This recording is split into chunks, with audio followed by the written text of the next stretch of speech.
Okay, let's be real. Have you ever had that feeling where you're just staring at a task, you know you have to do it, but you just can't? Yeah, we've all been there. And guess what? The reason why has nothing to do with being lazy. In this explainer, we're going to completely flip the script on what you think you know about procrastination. This quote right here, this is the whole game. Procrastination is not a time management issue, but an emotional regulation problem. Wow.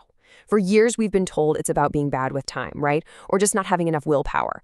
But this idea, which is at the core of all the research we're looking at today, suggests something way deeper is going on. It really sets the stage for a totally new way of looking at this.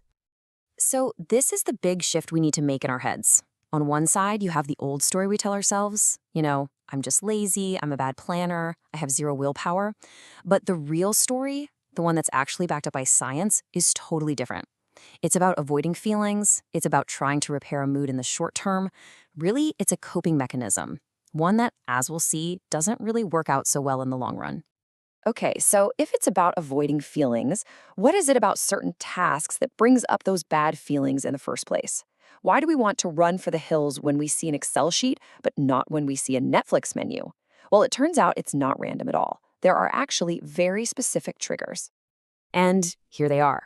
Researchers have actually pinpointed these 6 things. Just think about the last thing you put off. I am willing to bet it was one of these, right? Was it just mind-numbingly boring? Was it frustrating, where you knew you were going to get stuck?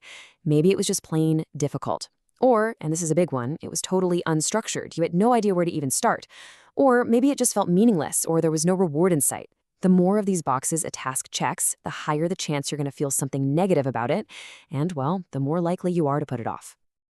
All right, so now we know what kinds of tasks we avoid, but let's get to the real meat of it. Let's dig into the deep psychological why behind it all.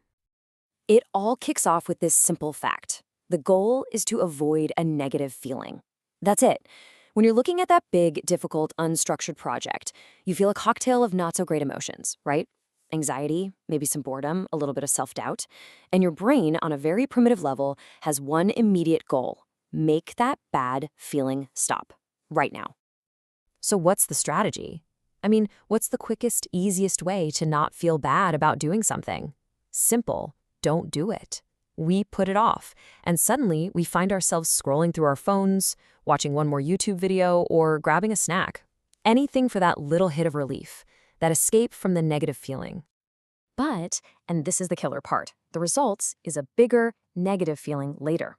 That little bit of relief we got, it's temporary, it's a mirage. Because the task is still there, isn't it? And now, on top of the original negative feeling, we've piled on a nice layer of guilt, stress, and that looming deadline anxiety. We've basically made a deal with the devil. We traded a little bit of discomfort now for a huge amount of stress later. And that, my friends, is how the vicious cycle gets started. This whole process actually has a technical name in psychology. It's called emotion dysregulation. It sounds complicated, but it just means our emotional response is, well, it's not helpful, it's maladaptive. It doesn't actually help us reach our long-term goals. We're just reacting to the bad feeling instead of finding a healthy way to manage it. Here's a simpler way to think about it. Procrastination is a form of short-term mood repair. That's all it is. We're basically prioritizing our present self over our future self.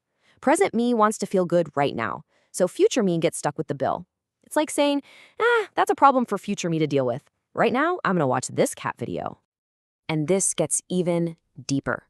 This quote from research in Frontiers in Psychology is so telling.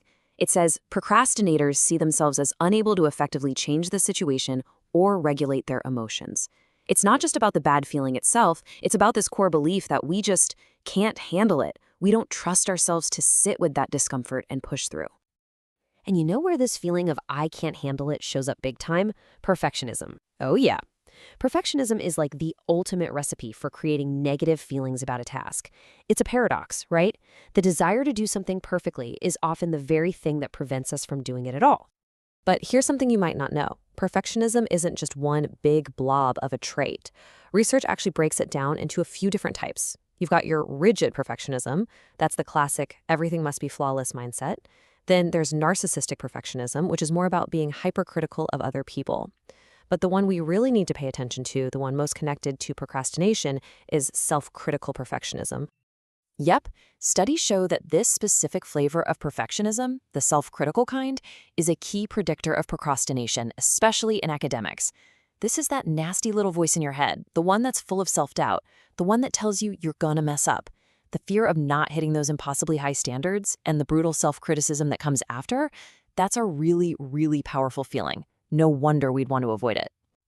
Okay, so let's take a breath. We get it now, right? The problem isn't our calendar, it's our emotions. That is a massive first step. So, now what? What do we actually do about it? Let's talk about rewiring our approach, moving from just being aware of this to actually taking action.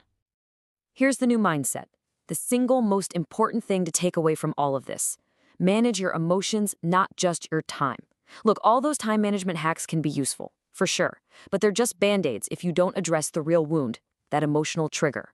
The goal isn't to become a productivity robot. It's to get better at sitting with that discomfort that makes you want to run away. So how does this look in the real world? Well, instead of just gritting your teeth and trying to power through, you get smarter about it. First, you pinpoint the trigger. Ask yourself, okay, why do I hate this? Is it boring? Is it difficult? If a task feels huge and unstructured, the answer isn't work harder. It's make it smaller. Break it down into the tiniest, most ridiculously easy first step. I'm talking open the file or write one headline.